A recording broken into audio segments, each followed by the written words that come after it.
Indian B schools.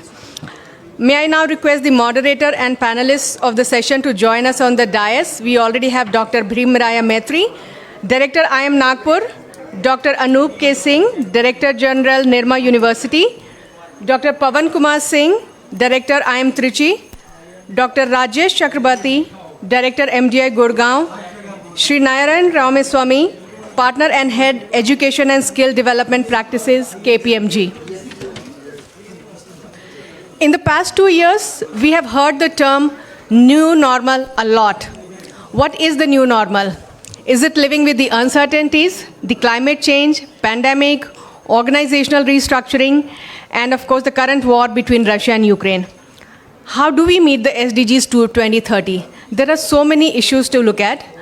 Today, we are joined by esteemed academicians who will be sharing their perspectives on future of Indian B schools. Now, may I request Dr. Metri to take forward the discussion?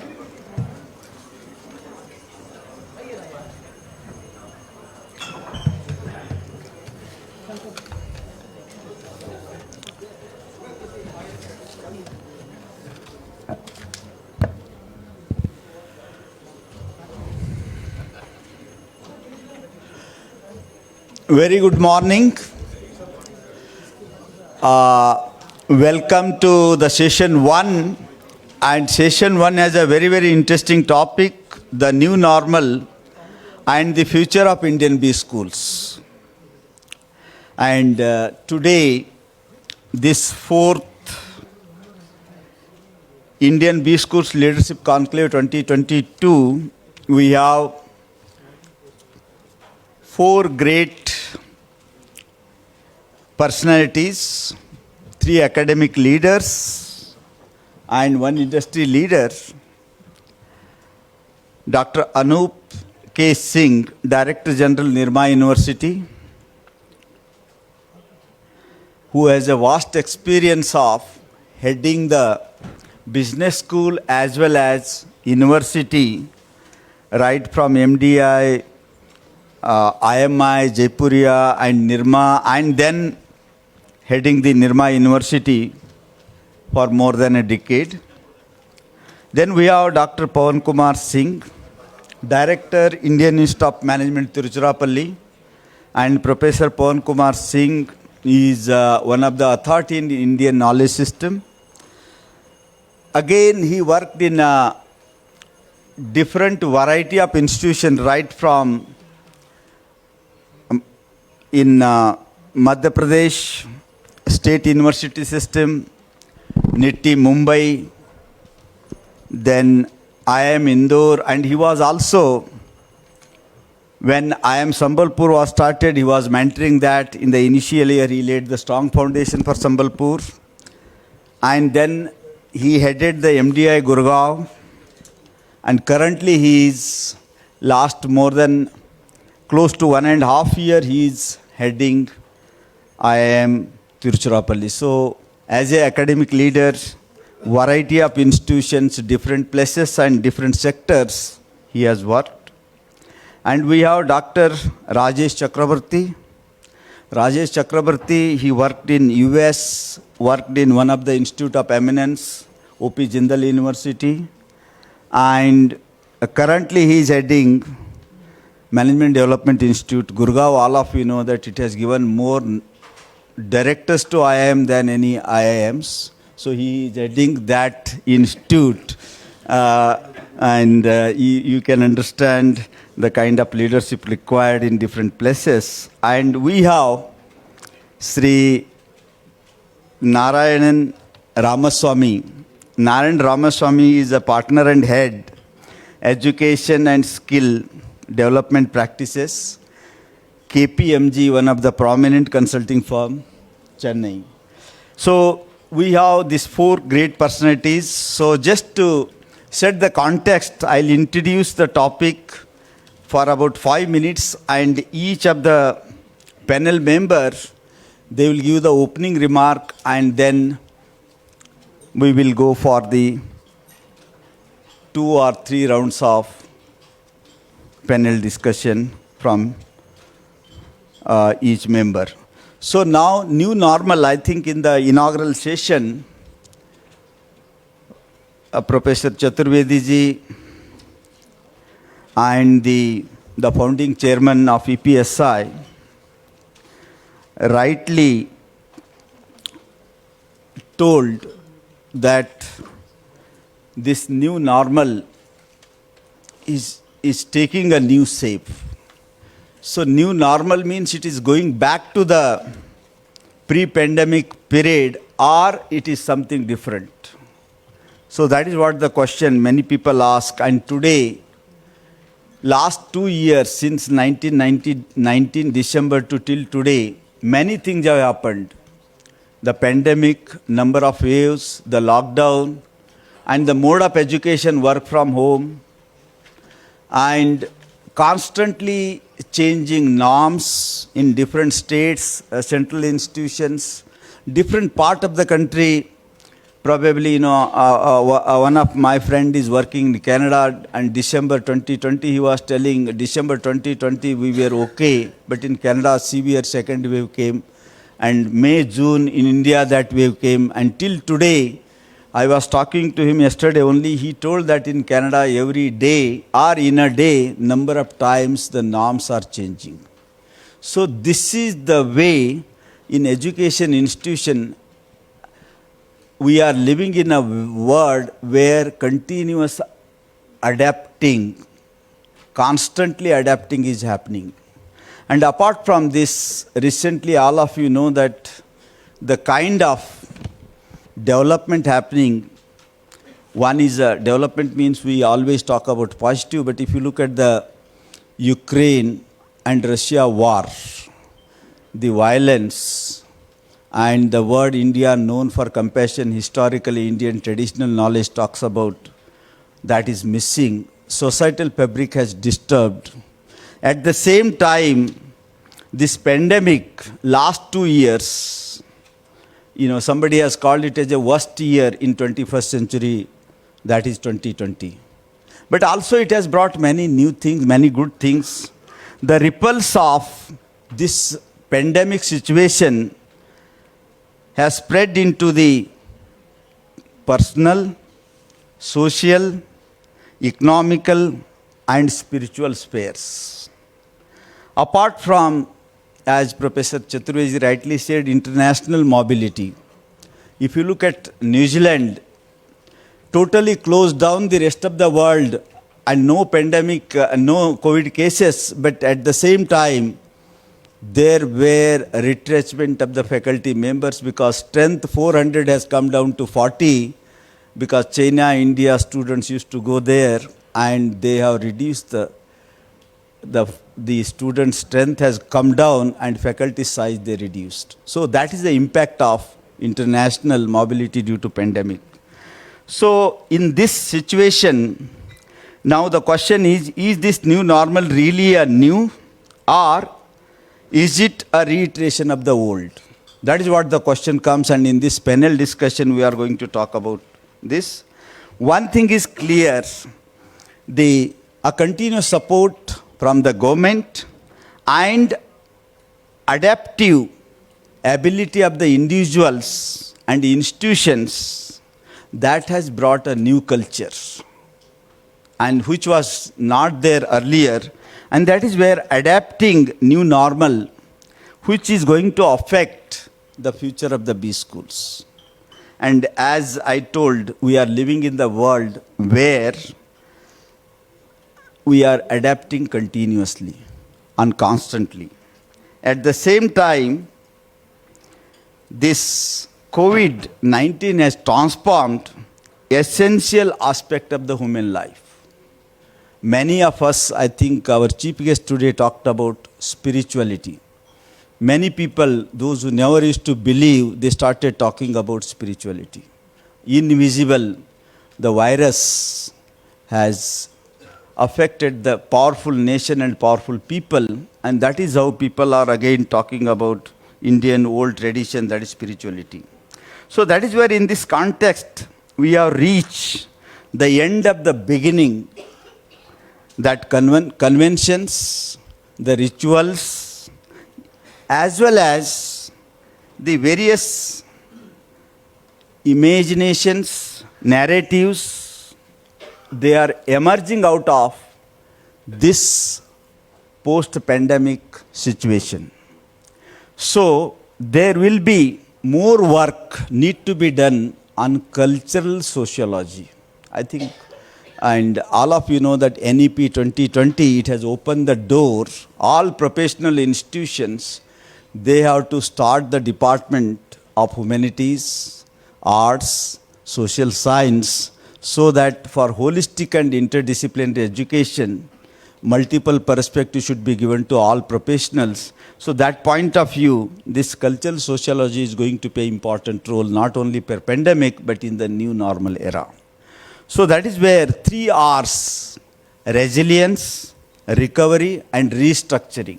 These 3 are going to make a difference in new normal.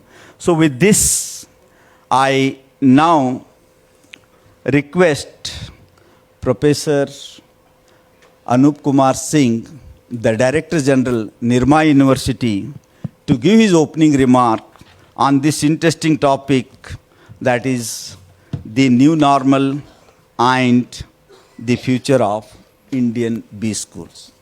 Sir. Thank you. Friends, long back, Milton wrote Paradise Lost. And then he wrote Paradise Regained. So when I'm here, I feel like having the experience of Paradise Regained. When Paradise was lost, there was hardly any hope that Paradise would be regained, but eventually it is regained. In that process, I don't know whether Paradise changed or not, but Milton changed. So in this whole process, I don't know business education has changed or not, but as an educator, I have changed. So I learned certain things.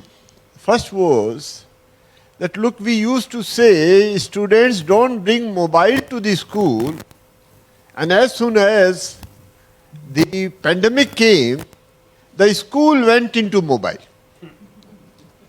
Right? So it taught me humility.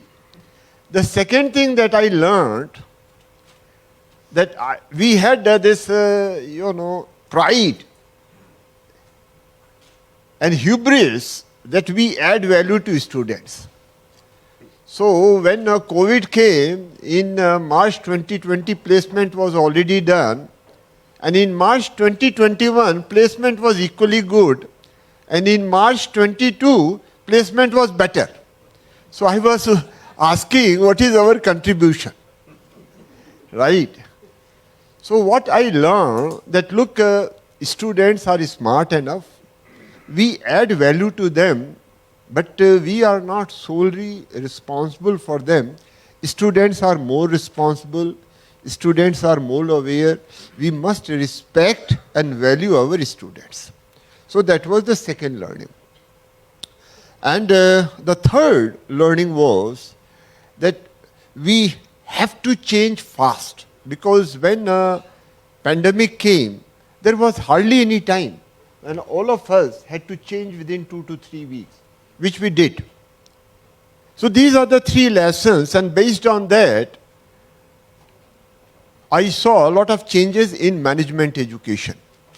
The first change that we saw, that long back, before dot-com burst, there was a focus on technology in management education. But after dot-com burst, suddenly technology was out of management education and it was all marketing and finance.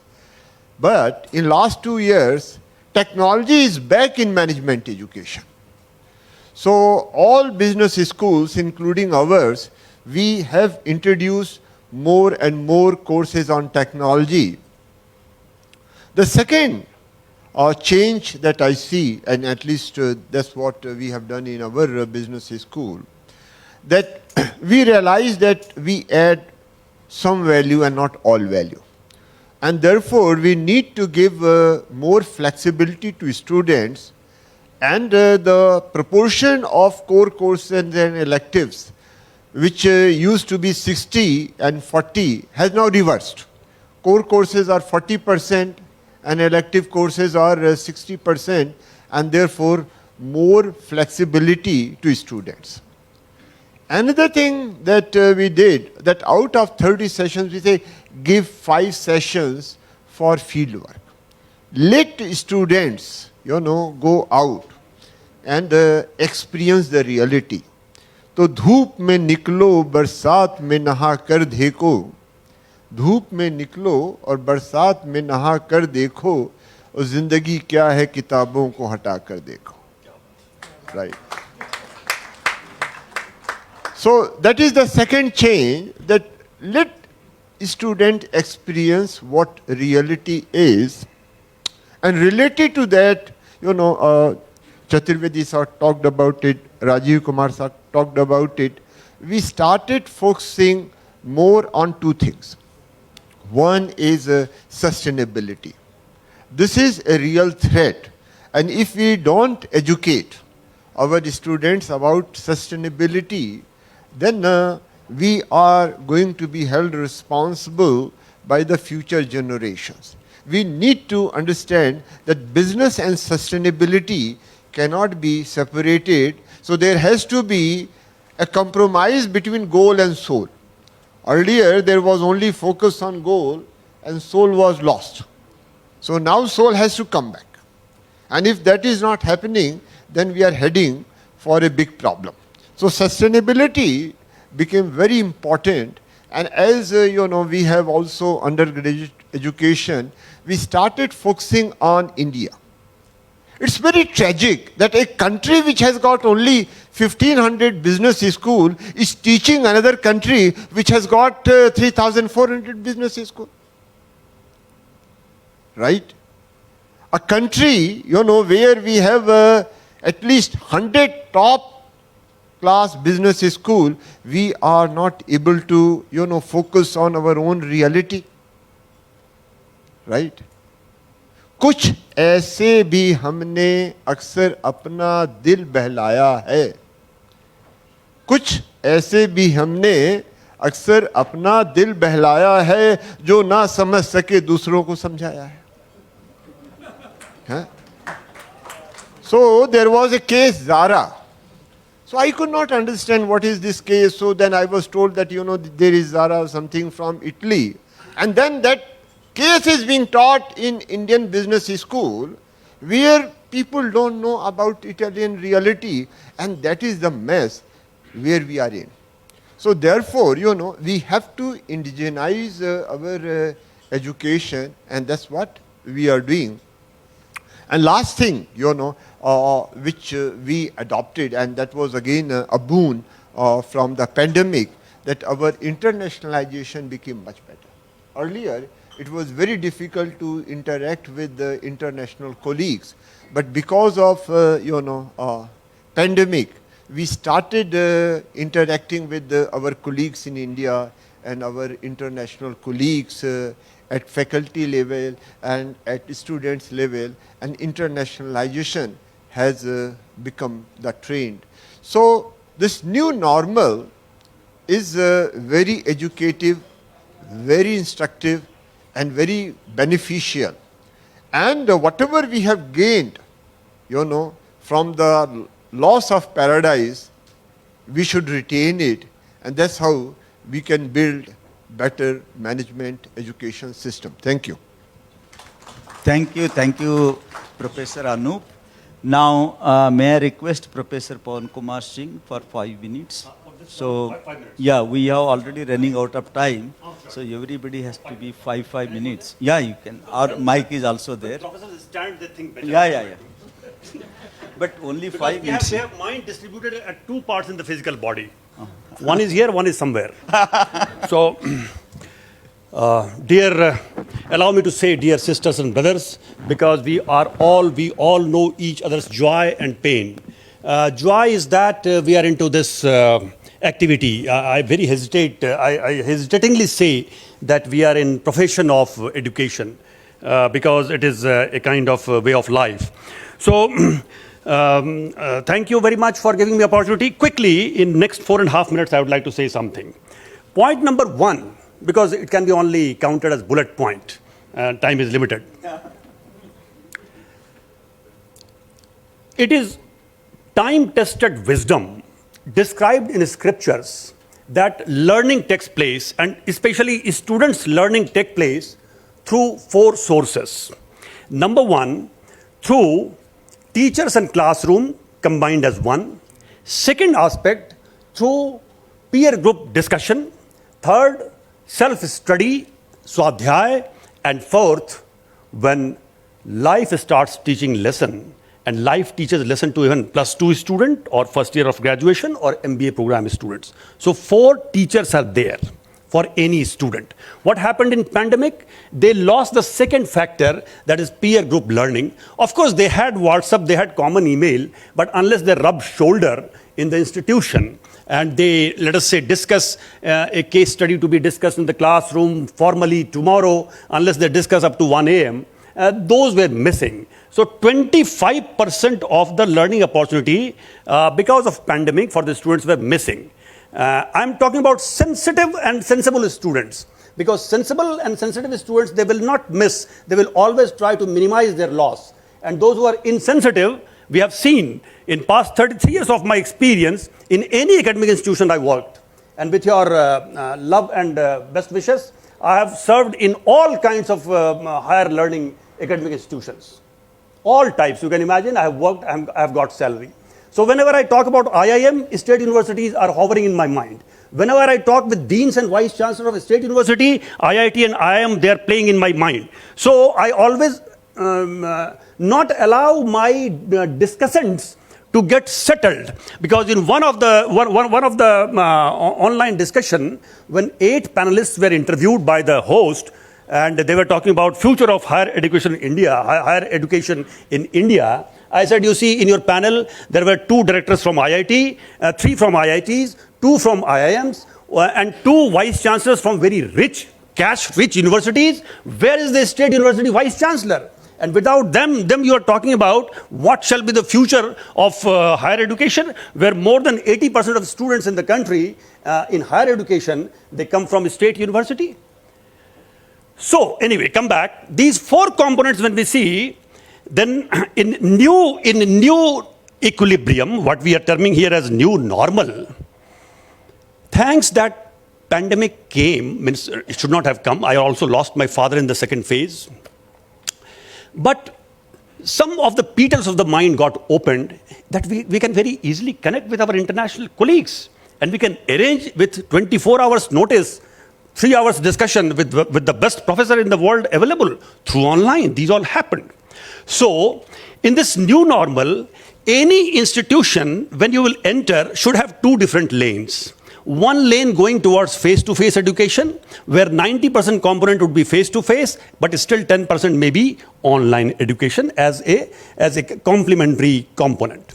The other lane, when you will enter the institute, will go towards other side of the academic institution, where it will be online teaching. Through that, we shall disseminate our knowledge to practitioners, or to, let us say, students who are into 30s and 40s and 50s even.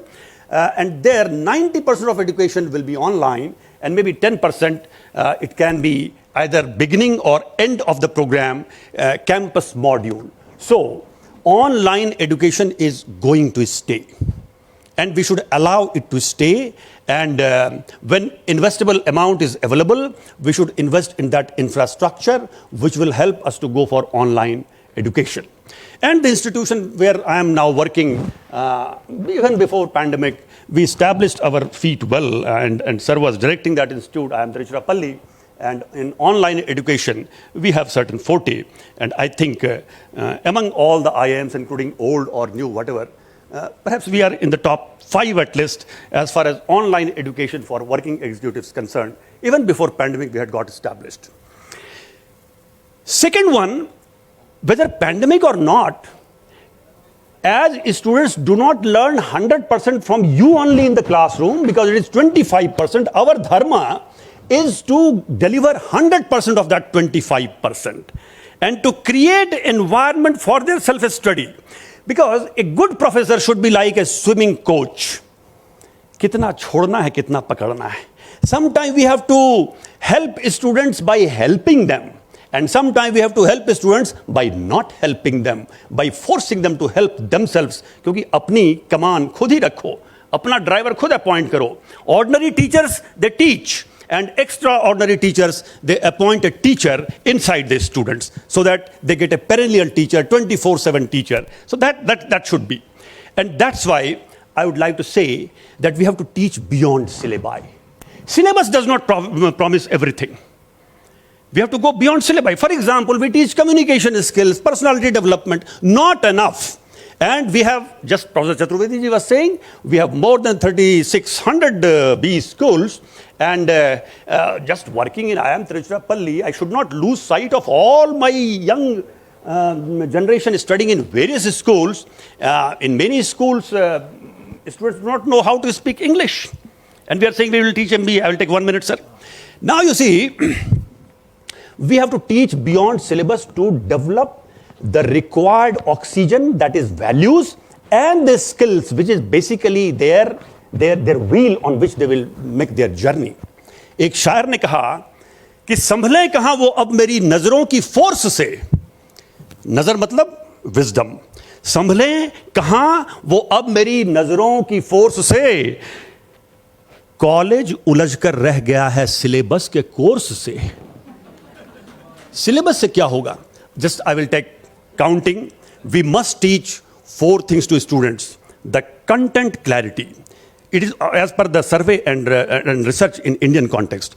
Content clarity. What is the syllabus? What is MBA? What they have studied? Second is oral communication skills. Third is written communication skills. And fourth is practicing poise, that is internal equilibrium. For entry-level managers, this is needed.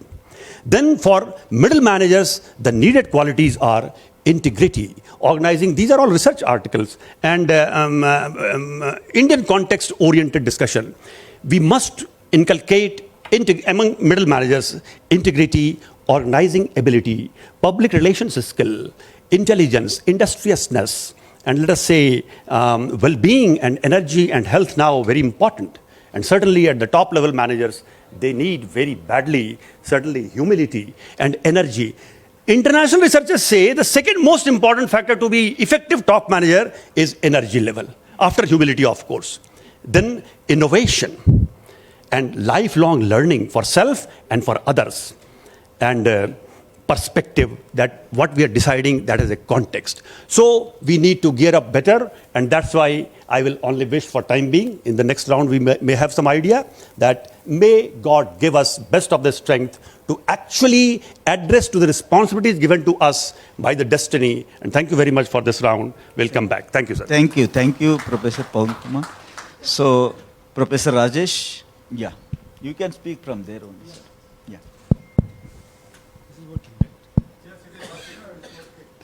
Thank you.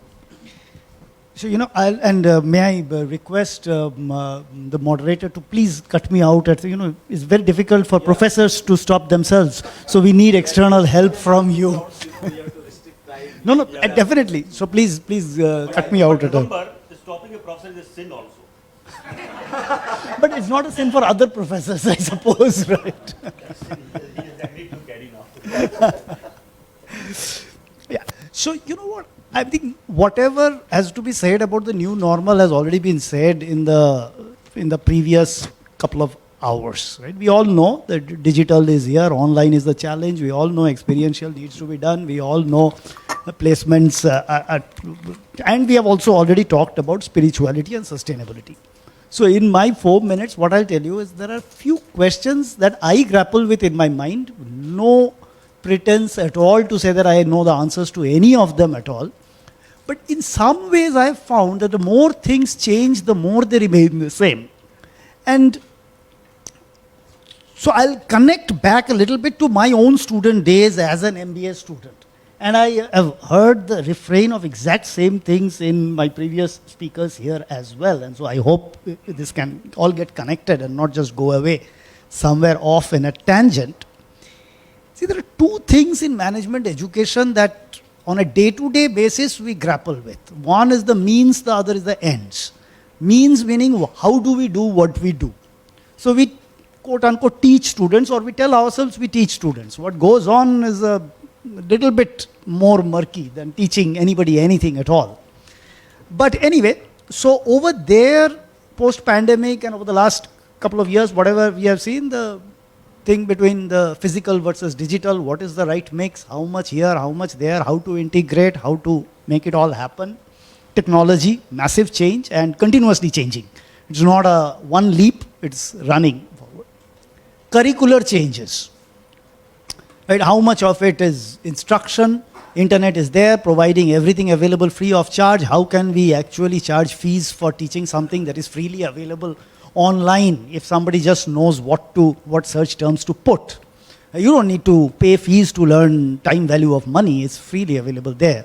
Even you go to YouTube and lectures by people far greater than yours truly is available free. If you just know how to edit it, your job is done.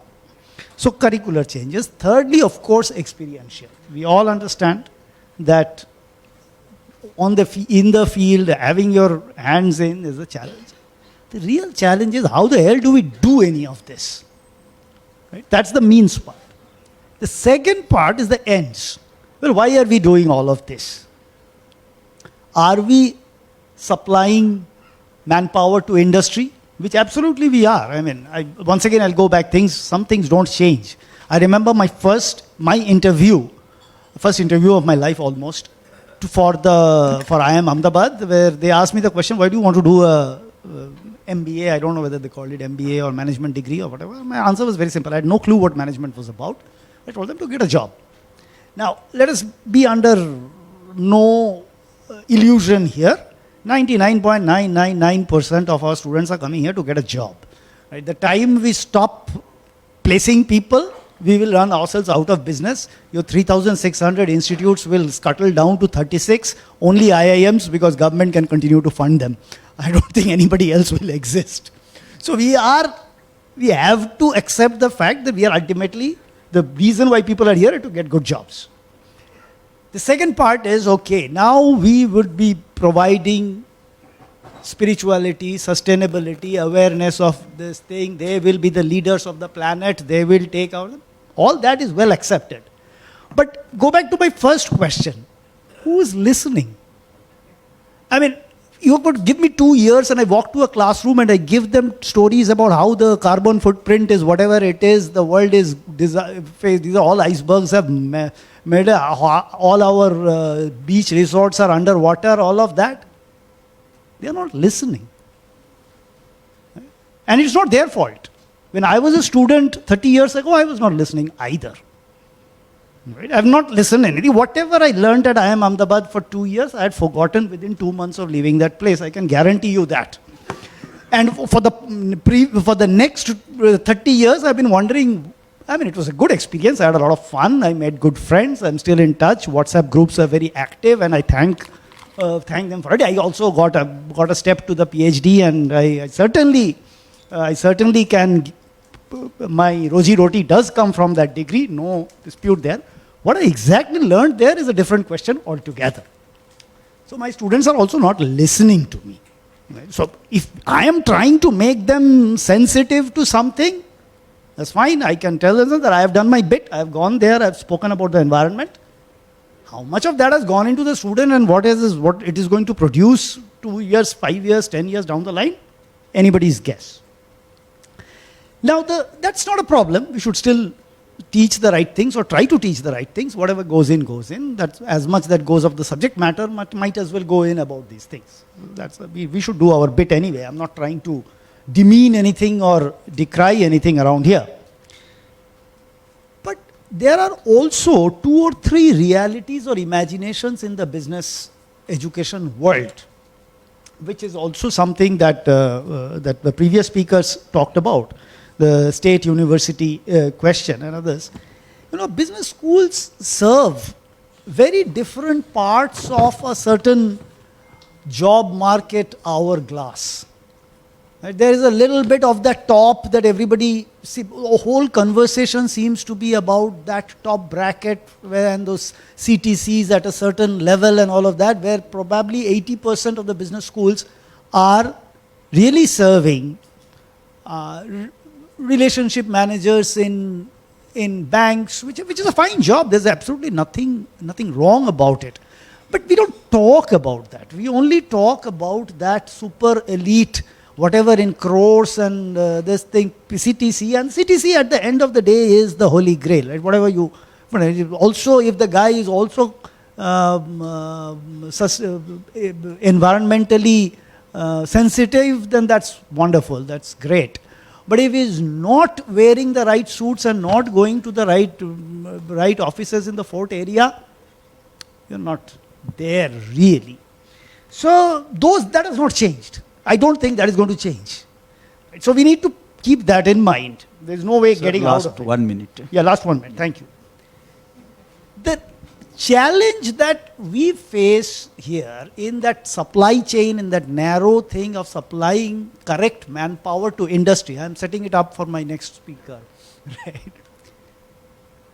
We struggle to understand, and I'm sure industry itself struggles to understand, what the hell does it need? Does it need anything different from what it used to need 2 years ago? I certainly don't know. I'm not very sure if the industry also knows it. Right? So now, at one point we say future of work. In 5 years, the whole world will be different. Half of our roles will all disappear. Something will come. And industry recruitment says, you are giving me these MBAs who have all this basic knowledge, but I need to train them for 6 months for my sector. So give me specialized MBAs, whom I don't need to train. Right? If they are manufacturing guys, they already know manufacturing. If I'm in healthcare, they already know healthcare. Okay, so super specialization. But remember, all roles are going to disappear. We don't know how the world will be in 5 years. Our current roles will all go away, and yet industry wants super specialized MBAs. Right?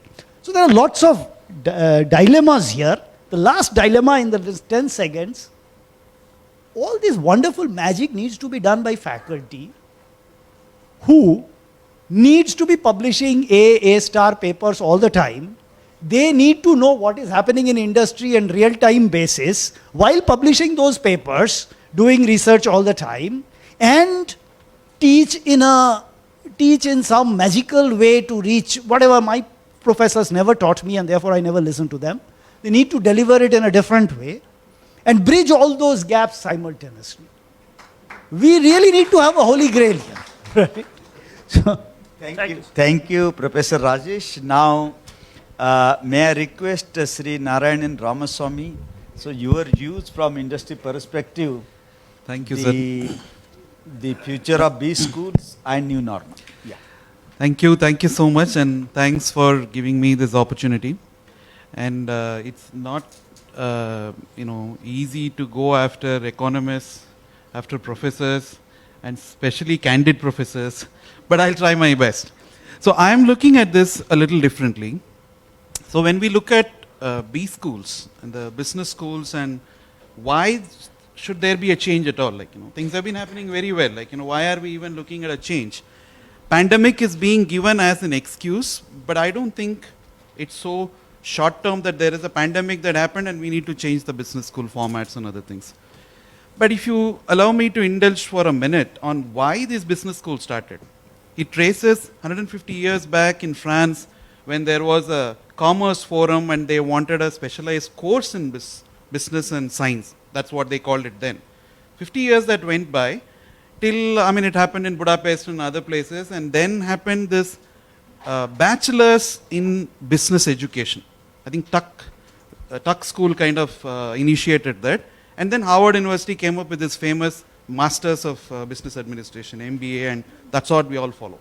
Now, the reason why I'm saying this is if you trace back, Industrial Revolution was happening then, and they were trying to produce managers for those companies that came out of Industrial Revolution. So what was important? Efficiency was very important. Following the rules was important. Managing the shop floor was important. Having a culture around that was important. Recruiting the right people was important. Putting a process in place and following the process was important. Technology was there, but at a very, very nascent levels. Now from there, the format that we are following, even now in India, has not changed much. So my worry is, it started perhaps for the right reason in a certain fashion. Are we contextualizing it, or are there holy cows which keeps continuing? That's point number one. Second, and hence what has happened, like many professors and Professor Chakrabarti mentioned that very well, we are actually through these B schools creating a lot of job seekers. The primary purpose of people going to B school seems to be, like you rightly said, sir, 99.999% to be a job seeker. That has fundamentally changed. And I was surprised when I was reading, like, there are many of these successful businessmen are all college dropouts. So I said, what is wrong with this education system? It's almost as if there was a youngster who was arguing with me that if I need to be successful, I need to drop out of college. Then I thought there is something fundamentally wrong. And being in education, why is somebody contra, he's actually saying. And then when I asked him, why are you saying this?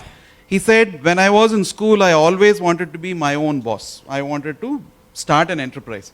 So I thought when there was an option to get into business school, they will teach me how to do business, how to run business. Whereas what they taught me was how to get a job, how to prepare yourself to fare well in an interview and be attractive for some employer who comes their way. So fundamentally, I think we are getting into job seekers and not job creators. That's the second point. Third, I think we have moved on into a society, we are talking about Industrial Revolution 4.0. Now here we are talking about gig workers. We are talking about, thanks to pandemic, people who you don't even see, but they'll still contribute to your work. We are not talking about a single culture in an organization. There are multiple cultures and still you need to work. Our business studies, I'm coming to all the regular points of, be it responsibility to the society or the environmental factors and other things apart. There are some fundamentals in business that has changed, and unfortunately that is not reflecting in the education formats that we have. And the fourth point, listening to industry, sir, with all due respects, and I represent the industry, I don't think, it might sound contrary. We are talking about industry-business relationship and other things, but industry has almost started looking at it afresh, ab initio, zero-based, and look at how business schools should be in future. There are compulsions that are happening in the business world rather too rapidly. Okay, sir, thank you. I think we have to, at least one round we have to make. I think, thank you very much. And all the four esteemed panel members, they spoke about a different aspect. If you look at the Professor Anup Kumar talked about, Anup Singh ji talked about, even though the teaching part in pandemic has not happened good, but still the salaries have gone up, and every year after year 100% placement and average package and all going up. So then whether we should change or not, that question arises. And if you look at the Pawan Kumar ji, so he told about the pandemic, due to pandemic, what kind of learning really missed for the students, the peer learning and discussions and all that part is missing.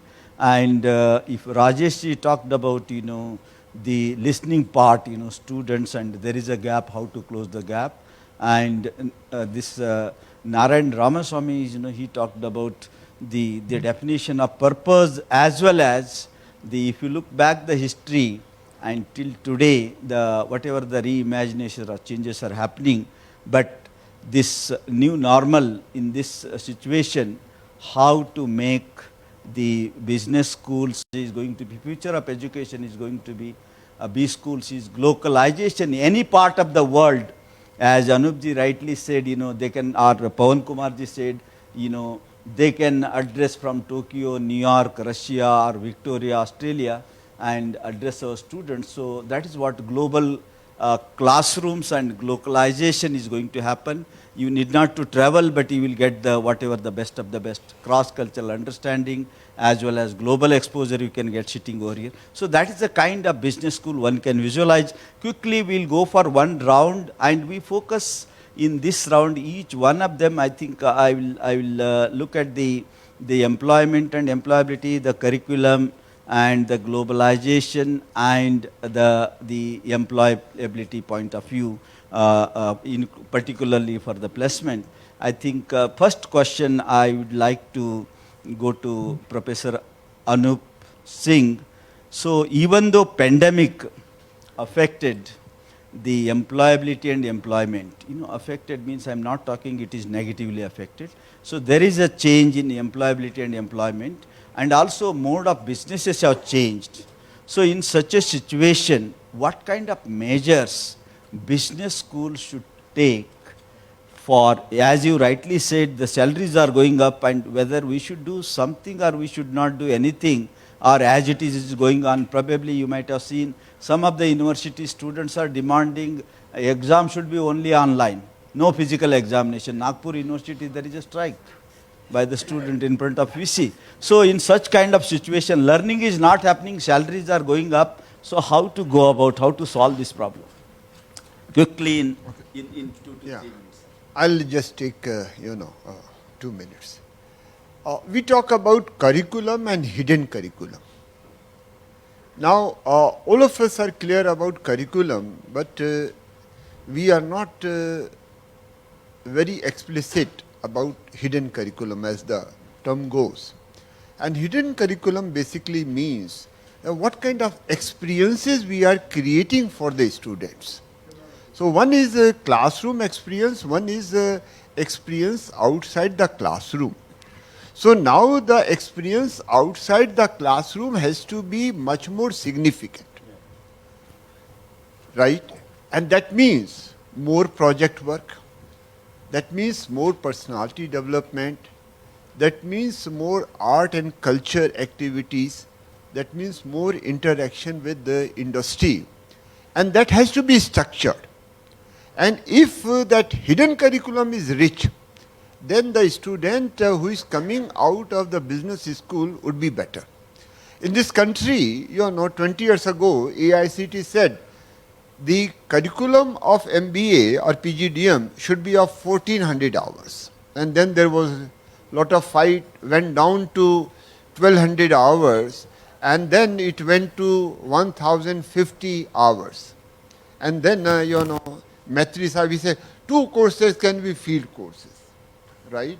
So 950 hours.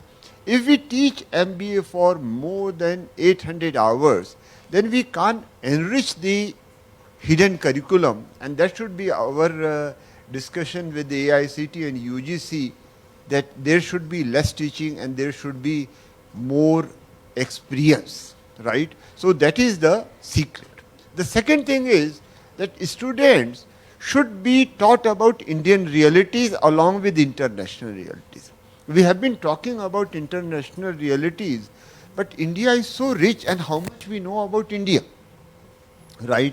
So if Indians know Indian reality, they can contribute more. And lastly, that look, there should be more and more technology, awareness and knowledge today. Because whether we realize it or not, the importance of technology in life and in business is increasing. And therefore, if a manager is not technology savvy, then there is going to be problem. Thank you very much, sir. I think, the future belongs to high-tech and high-touch business schools.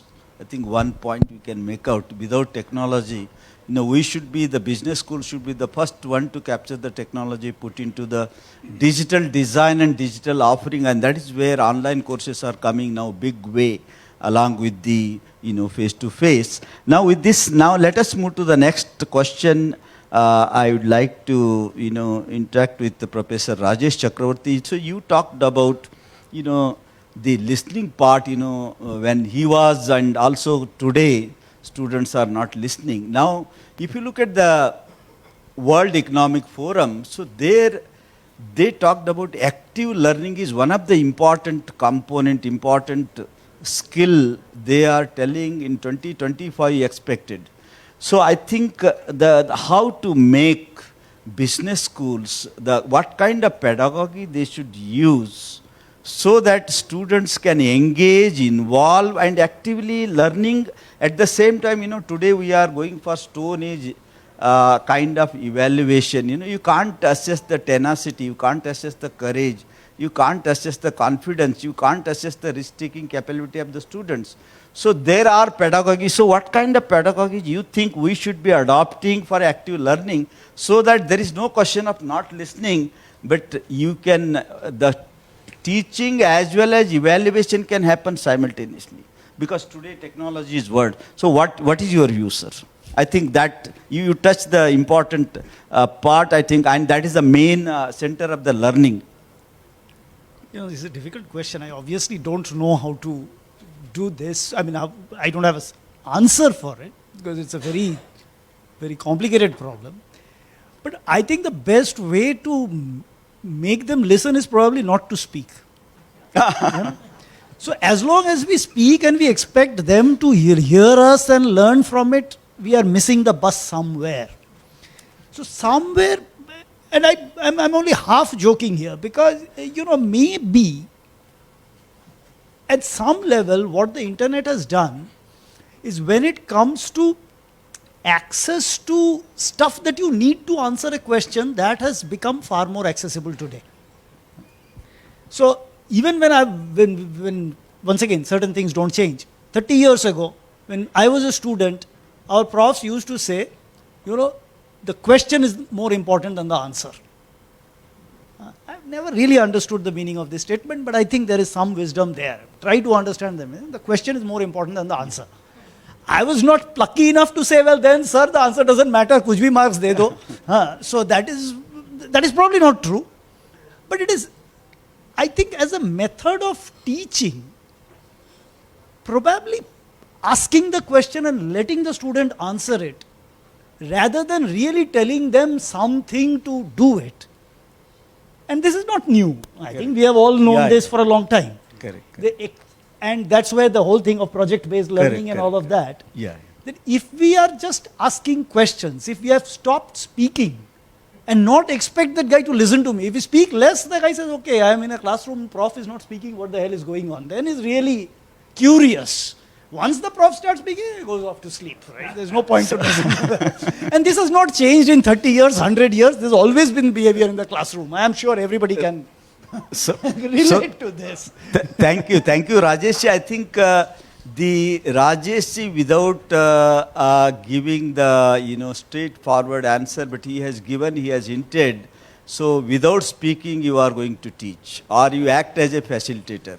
So today, in this technology world, high-tech B schools, probably I think what he is suggesting is simulations, gamifications. If you practice as a pedagogy, flipped classrooms, so students get engaged, actively participate, and they learn, and their evaluation can happen. I think this is the way, probably it is need of an hour, and technology is there. So either online games or physical games and simulations, these are all the ways. There is no question of listening because we are not talking. We are only mentoring and helping from outside. I think a great answer. Thank you very much, Rajesh. And now my next question goes to important question. I think Narayanan Swamiji, your question is here, you were talking about the academia industry, and particularly, you see, the skill set, whatever we teach, probably every 3-4 years, skills required for the industries are changing. What you teach, it is now the skill has a self-life. Now, how to prepare the B school students? They can be a change masters to lead the unknown roles in unborn companies. And for that purpose, what is that B school should be doing? Because keeping end in mind, B school should be teaching. So how to prepare the, earlier corporate people brought the term CRP, corporate ready. Now the corporate ready has changed to future ready.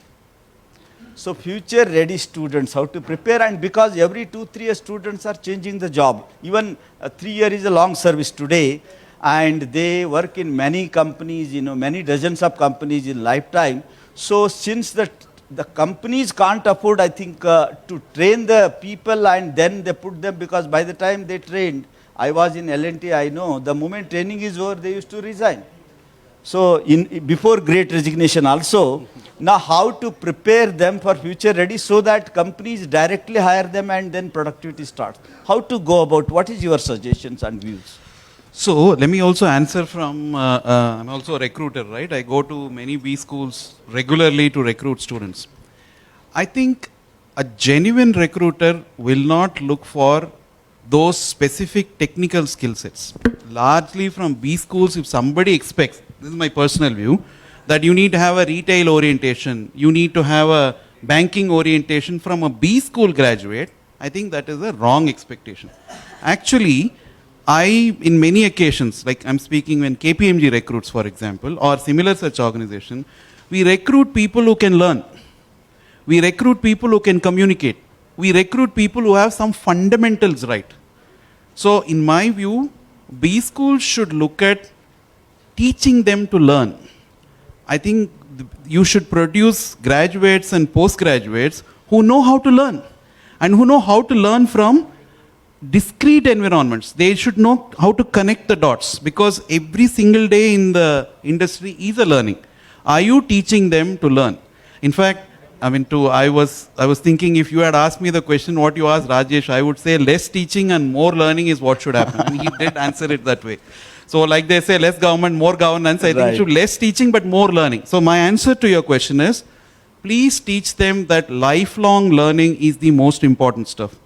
Don't expect that for 20 years you do the learning and for the rest of your life that will help you. It is not going to happen. It never was. It is not going to happen in future. So learn to learn is what I would think is the right approach. Thank you, Narayan Swami. I think what our NEP 2020 says, it is exactly, learning to learn. This is one of the important component. And what he precisely, Narayan Swami, indicated is, you see, students, those who are going to join the corporate world, they are not to be prepared only for their competency. Along with the competency, capability is extremely important. Development of skill, along with the development of skill, we should also make the students to learn. That is the second part of development of mindset, growth mindset. And that is what he is telling philosophically if you train them. Probably in Australia now the more fee is being charged for philosophical courses than the professional courses. A new trend is going to come. Now looking at Obama and all, we started skill universities, and skill universities alone are not going to work without fundamental philosophy and theory. And that is where I think what you said, to lead the unknown roles in unborn companies, because we don't know 3 years down the line what are disappearing, what new products are coming, what new companies are coming, and to lead that, we need a strong philosophical and theoretical background. And for that, I think we have to prepare the students, not what only skill required immediately. And robots are going to pick up those skills. So thank you very much. Thanks, Narayan Swami. Now the question goes to Pawan Kumarji. I think, so Professor Pawan is very expert in the Indian knowledge system. He is also part of the Government of India, Indian Knowledge Council. He is part of it. Now NEP is in. So what kind of Indian knowledge system, or what part, or what are the portion you think if you put into our business schools so that is going to be useful for MBA curriculum as well as students for today and tomorrow? Because if you see social fabric has disturbed, violence is a big way, compassion is missing, and social values, spiritual values and intellectual values, and even if you look at apart from this, even if you look at the moral values, do's and don'ts. So all these things are in question mark today. Yes. So whether our knowledge system, some of the things, Indian ethos, are they going to be useful for preparing tomorrow's business leaders? Fine. I cannot afford to be exactly quoting so many sutras from Shastra here. That is not needed. I'll combine, sir, what is actually hinted by Indian knowledge system and what exactly the modern syllabi also demands and what I think as an individual learner. Point number one, and some questions I may take which was here also. See, number one. Yeah, quickly. Quickly, but 90 seconds, 2 minutes? Running, 2 minutes. Please. Basic physics says pulling is easier than pushing. And this has to totally apply in teaching learning process. Pulling is easier than pushing, so why don't be intelligent and pull? And pulling here means basically you are attracting the attention of the students for their benefit. If we talk to any audience, hey, this is the topic I'm talking, and what is there for you, they're excited to learn. And that's why when we teach through direct method, it enters the conscious part of the personality of the learner. But when we teach through indirect method, what is there for you? We don't teach, let us say, be honest. They will be basically reactionary. But if we say that this paragraphical case, somebody was honest, somebody was dishonest, what happened, you discuss, and I am not saying you to be honest, you decide yourself. Perhaps they will be more enlightened. So indirect method of teaching, and Panchatantra also suggested that. Point number two, when we answer as a professor to a student, and this I like very much, I would like to place for you for your consideration, don't answer the question, answer the questioner. Now, we are all, let us say, so sensitive, you might have got the hint what I'm saying. Don't answer the question only, answer the questioner. And by answering the questioner, you do not only resolve the issue, you dissolve the issue. Because it is duty of the professors to create lifetime clarity. Otherwise, many students, on many aspects, they keep nurturing lifetime confusion. Third point is that when we teach, let us say, we have to teach everything is in integrated way, only one big piece of knowledge. Political science is no different than physics. If we are able to help them to come to this kind of conclusion through, of course, logical debate, that sociology is no different than chemistry. Actually, knowledge, जो सरस्वती जी हैं या पंच प्रदीप हमने जलाए, knowledge of any domain in totality is like a big cesspool. ये बहुत बड़ी झील के जैसा है. एक घाट का नाम है फिजिक्स, दूसरे का नाम है होम साइंस, तीसरे का नाम है मैनेजमेंट, चौथे का नाम है astrophysics. When we are able to see that knowledge is integrated, and that is the Indian knowledge system, and when we create an artistic and humanistic heart in the students of science, and when we create a kind of scientific inquiry-based mind in the students of social science and humanities, I think then we have done the integration. और वो बेवकूफ़ी से हमें निकलनी पड़ेगी जो हमने की थी. 1973 में बोला गया साइंस लोगे की आर्ट, हम लोग सोचते थे दोनों अलग अलग है. This has to be dropped. Knowledge is one. Saraswati is one. Through her, every stream of knowledge is flowing. घाटों के नाम अलग हैं, झील एक है. This is Indian knowledge system. Thank you very much. I think all of you know that our NEP 2020 founded on Indian knowledge system. It is largely based on Indian knowledge system. I think a lot of lessons management schools can draw for teaching the preparing curriculum as a part of NEP, and it is going to help. So organizer, I think, can we take one or two questions from the public? One question, so that we'll complete the circle. You know? Only one question. Yeah.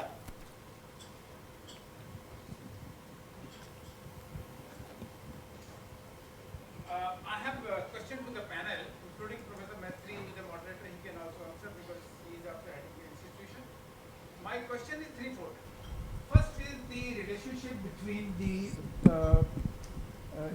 B schools, relationship between the B schools and the other stakeholders, that is students and employers. Has it changed over a period of time, pre-pandemic and post-pandemic? Are we selling a product or we offering a service? If we are offering a service, we are imparting education, then students are our customers. But as Professor Rajesh Chakrabarti said, actually we are selling jobs, or we are preparing the students for job. then the employers are our customers. So is it going to change over a period of time, number one? Number two, in fact, in the panel, there was nobody from regulatory bodies, AICTE or UGC. Has the regulation going to change over a period of time? The number of credits offered, the type of courses offered, the NBA criteria or the NAC criteria or the AICTE criteria, is it going to change over a period of time, saying that if you are offering, if you are offering 100 credits, are you going to say 60% offline, 30% online, or whatever structure? Whether this is coming from regulation. Right. Third is the kind of products that you are offering, 2-year program versus 1-year program, part-time versus full-time, executive program. Is this product mix which you are offering is going to change over a period of time? These are the three small questions. Thank you, Professor Chaturvedi. I think regulation is going to change big way, first of all. It is not going to be restricted to the nation. In this digital world, people from any part of the world can come, and international institutions are coming. But as far as industry is concerned, I request Narayan Swami, you can just briefly tell about the customer, who is the real customer? Particularly for B school. These three questions are very important. But time, just quickly, I know, I'll be very brief. I think for B schools particularly, industry will remain a very, very important stakeholder. I wouldn't use the word customer because I don't think we are doing a selling and buying there. But industry will remain a very important stakeholder. And if you ignore that, you are doing it at your own peril. Yeah. So I think thank you very much because of want of time, very good questions and lot of interactions. But because we are running out of time, and I thank all the panel members, distinguished panel members, for very good discussion and interaction, and thank you very much. Thanks a lot. Now I'll hand over the organizer. Thank you,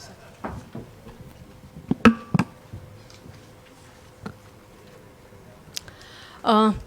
A big thank you to all the panelists and showcasing that how educators and education system need to adapt to the changes and go for the optimal solution. May I now request Dr. Chaturvedi, alternate president EPSI, to present certificates to the panelists?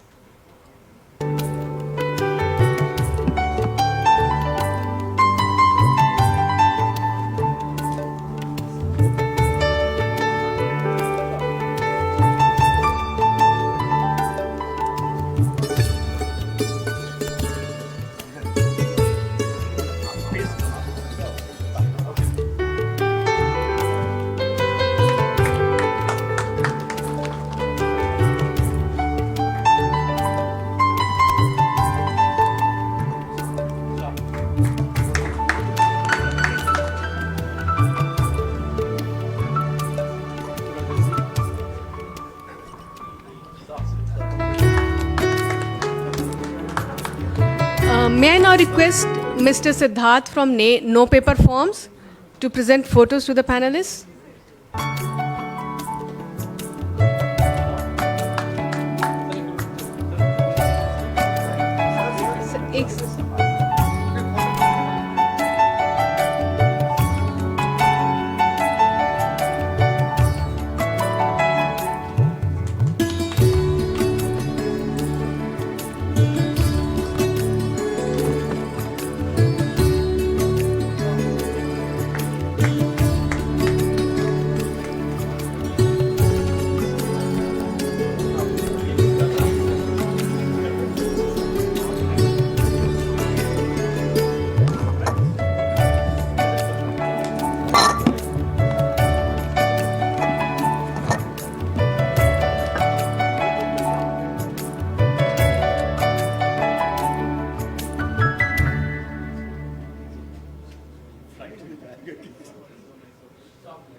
Thank you, sir.